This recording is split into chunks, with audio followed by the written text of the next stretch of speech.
Hey guys, welcome back to another video. First off, I want to apologize for last week's upload being so late. I was at the beach all week from Friday to Friday, and we were supposed to have internet in our hotel, but it didn't come through. We had it, but it just wasn't enough to really upload anything. I had started it on my phone, and 6 hours later it was only like 2% uploaded, so called it quits, gave my battery a break, and so yeah, I'm sorry about that. Hopefully it's not going to happen again. I'm not really going to be traveling anymore except for my college transfer orientation, which is the end of next week. But other than maybe vlogging a little bit, I won't have any uploading to do over that span of time, because the next upload for that week will have been on the 10th. So yeah. And I got new glasses. What do you guys think? A little bit Harry Potter, maybe? Anyway, so this is going to be a TBR video. I typically don't really make these. Like, I don't make TBRs all that often because I don't tend to stick to them. I'm not the fastest reader in the world, contrary to a lot of booktube I found out. So, you know, I find by, like, making myself a whole stack, like, you need to read this many books this month, you know, I tend to feel really pressured that I don't get anything done. But nonetheless, here we go. So, first book I want to read in July is finishing up Drums of Autumn by Diana Gabaldon. And man, the beach wrecked this book. I didn't think about taking it to the beach, like, you know, reading by the ocean and everything. Between the humidity and the getting wet, the plastic was going to peel away off the cover. I feel so bad. And, like, there was one wave that came up. I'm sitting in my little sand chair, I'm minding my own business, in my own little world reading, and this wave, they had all been, like, coming up to my ankle, maybe as far as my knee. This wave rolled up, came up over me, in my face, took my book, but we only got a little bit of damage, so that's pretty good. Other than, you know, the damage that I typically do to books.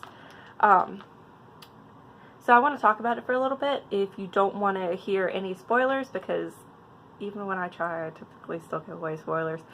I'll give you a timestamp in the description box below to skip to if you really do care about knowing what happens in this. So go ahead and skip to that time now. So honestly, I meant to read a lot more last week than I ended up doing. I didn't end up spending that much time reading, if I'm gonna be honest. So I got to page 157. Last time I checked in with you guys, I was on page 9. So lots happened. One thing I really have to say that shocked me about this, because I'd seen clips from the television show, was that Jocasta, I hope I'm saying that name right, Jamie's aunt, she's blind. I had no idea. Like, I figured, I don't know, figured she was a normal person, that, you know, there was nothing wrong with her. So it was really kind of shocking to find out that she had such a disability when, you know, Jamie we know to be like this super masculine, super heroic, Herculean figure, and then to find out someone he loves so much, like some of the last family he has, is handicapped in such a way. And I think that's really going to create an interesting dynamic as we get to know Jocasta and Jamie, like, together. Because Jamie definitely does have that caretaker mentality of being the person that feels like he has to save everybody constantly. So I think having a family member that is so in need of somebody will really bring out a different side of him. Because Claire, I mean, there's been times where she really needed him, but overall, she's so independent. You know, she could take care of herself. So I really look forward to seeing how that affects Jamie. And I have to say, I didn't care for Ian that much in Voyager. I thought he was kind of petulant and very much still a child. Like, he definitely, I mean, he's 15, like, he's a kid, but he came across much younger in a lot of ways. Very whiny at times, very dependent on Jamie, and dependent on everyone, really. I mean, you know, then he got taken by the pirates, and, you know, things happened, you know, so he absolutely needed him at that point. But in this book, he still has that kind of childish quality, and like Claire at one point, I wish I'd bookmarked it, but you know, sitting on the beach. I didn't have page tabs or anything. She says at one point when they're trying to get cleaned up to go meet Jocasta at her plantation, that he's the type of person that even if he just put on clean clothes, they're going to look like he's been wearing them for a week within like 10 minutes. And that quality has really come out in Ian so far, and I really enjoyed that because it reminds me a lot more of his dad, that he's supposed to be so much like, because, you know, he's described as looking like him, and I really enjoy the fact that Diana has started to make Ian more like his dad. And I don't know if it was just the natural progression of character development, or if she purposely waited this long for him to start growing up into the man his dad is. And it really kind of surprised me when he said something about wishing he could go away and soldier like Jamie and old Ian had done. I would have figured, personally, after being kidnapped by pirates, that would have been the end of it for me. I wouldn't have wanted to do any more travel, any more much of nothing. I really enjoyed the dinner party scene where Ms. Lillington is making comments about Claire being so clever, yada yada, and, you know, oh, I can't believe she's that old. Like, real smooth, real sweet, nice hostess. And I'm really fascinated to know where this whole thing with the land grant is going. I mean, I imagine, again, I got spoiled by seeing clips of the show. That's why I'm trying so hard to get caught up. You know, I think I'm pretty certain he takes it. But then that puts them on the other side of history, doesn't it? I mean, because it's through the British Crown. He had to swear loyalty to the British Crown. And he said he didn't mean a word of it. But by taking this land grant, you know, that's binding him to the Crown, who already is kind of after him. So I look forward to seeing where this goes. And I also look forward to seeing what happens with Brianna and Roger. I really feel for Brianna.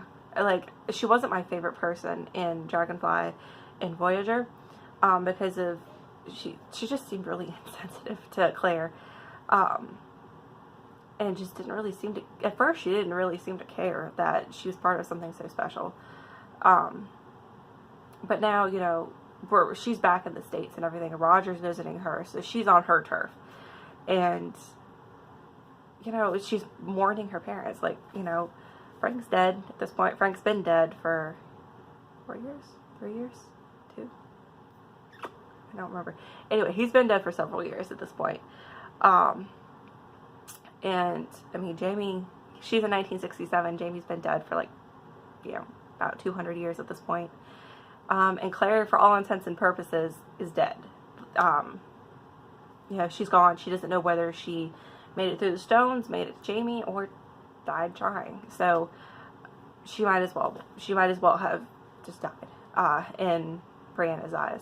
So she's warning her parents, and the whole thing with Roger, I think it's so realistic, and I really appreciate that, how she's afraid to get close to him because she doesn't know whether his sympathy and his kindness comes from what he promised Claire he'd do for Brianna, or, you know, whether it's sincere. And I just think that's so sweet. Well, it's not sweet, it's hard on her, but I really enjoy that. And I loved that Diana thought to include the scene in the living room when they saw the moon landing. Loved that. That was so cool. Because, like, you know, my parents were around to see the moon landing. My mom was real young, but still. So it's really cool to see the first person perspective of somebody very close to my own age seeing the moon landing. Really, really cool. Definitely one of those historical things I wish I'd been around to see. But nonetheless. So, in the month of July, I really hope to finish this up. Really great so far. Oh, man, I really destroyed that. Anyway, really hope to finish this up. Very good book. Really happy with it. You know, I was afraid reading this because it's happened with some other series.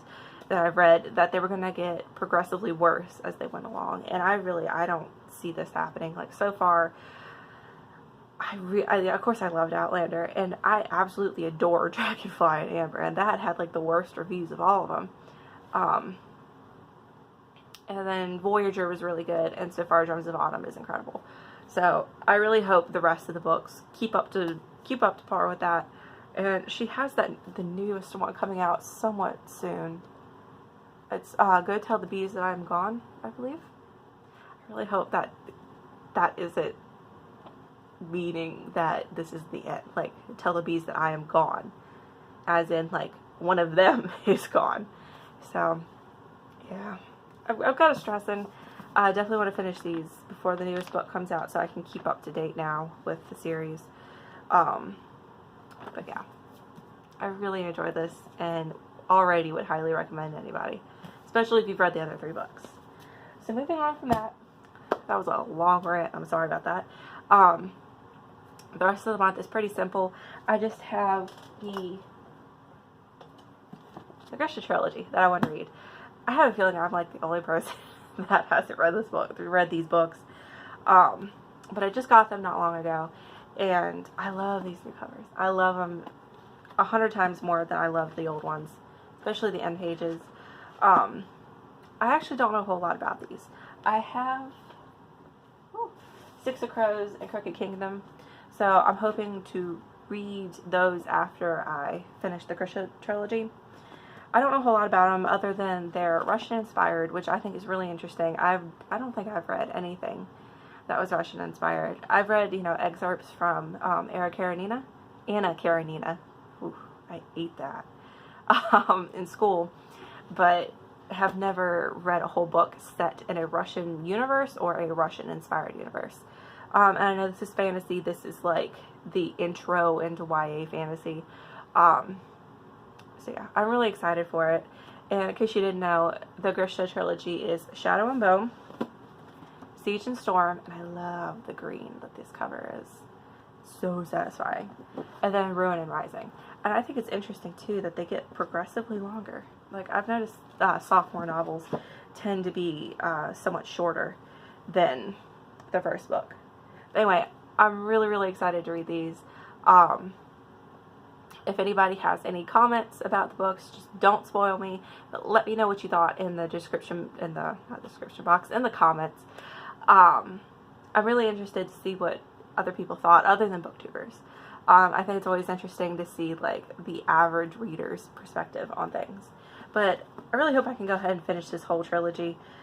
It's really, they're super double-spaced, big print. Yeah, definitely. I've noticed that's kind of a hallmark of YA. It tends to be spaced very, very largely. Anyway, really looking forward to that. Really looking forward to finishing Drums of Autumn. So as far as a few Wattpad updates, the new chapter of number 9 was posted on Sunday the 30th, and there will be a chapter, I believe that's chapter 37, will be posted the same day as this video. So once you watch this, go check it out. We're getting towards the end, guys. I can't believe it. I've been writing this book for over a year now. I'm so excited to just finish it up, get everything tied together. I've really enjoyed it, but I'm ready to move on to new projects. So that's pretty much what's going on with Wattpad. Oh, and my co-writing project with Marisa Tamayo. We should have a new chapter coming out, or like the beginning of the book coming out relatively soon. I am so excited for you guys to read it. It is really incredible. We've already got the prologue written. The actors and actresses we used for the character inspirations are like spot on. Like, I really think you all will appreciate that. It's got a wonderful playlist to go with it, all courtesy of Marisa, because I cannot put together a playlist to save my life. I am terrible at that sort of thing. Yeah, it's going to be an alternating perspective novel, and it's following 2 girls that are very good friends, and I really think you all will love this. If you liked number 9 whatsoever, you will love our new book. But yeah, other than that, I hope you guys enjoyed this video. Tune in next week for the next video, and I'm thinking I might try to do something different, like a writing vlog maybe. I don't know how interesting that would be. It's pretty much just me staring at a computer screen, checking my phone, going to get something to eat, and then repeat for like 3 hours. I might try it though. So that might be something really new next week. But anyway, catch you guys later. See ya!